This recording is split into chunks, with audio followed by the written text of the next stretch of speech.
Agak-agak melampau baru dia keluarkan statement. Dia pun saya rasa Aidil, dia sebagai seorang PM pun bila dia dah kena macam ni, dia pun berfikir juga apa statement aku nak buat ni. Kan?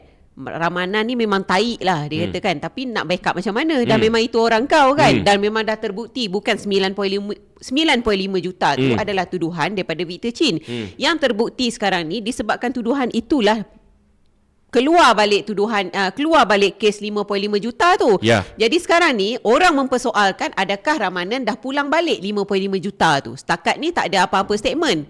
Setakat ni tak ada apa-apa kenyataan ataupun daripada kenyataan daripada peguam ke, daripada mana-mana social media ke yang menyatakan Ramanan ni dah pulang balik 5.5 juta kepada kepada psikiatris tu kan.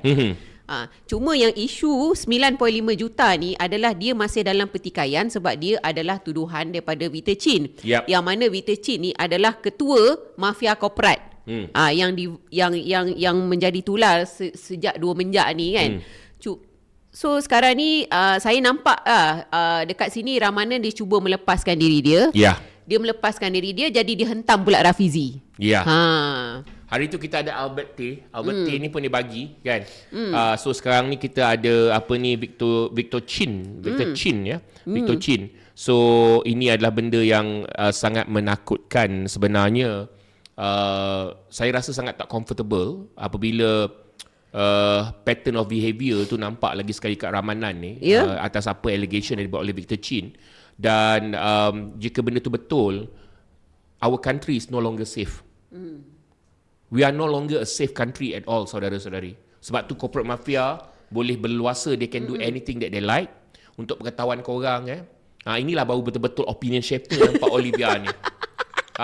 Dia tuduh telah menyebabkan market value satu syarikat berhad jatuh pada hari Isnin. Pada hari apa? Pada hari lepas raya pada hari Selasa minggu lepas, market value share satu syarikat berhad ni jatuh dan dituduh Olivia adalah punca.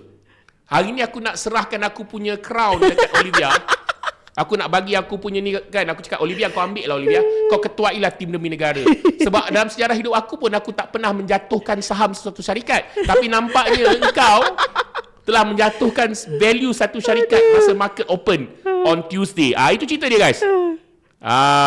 Itu cerita dia kan. Di mana yang ini.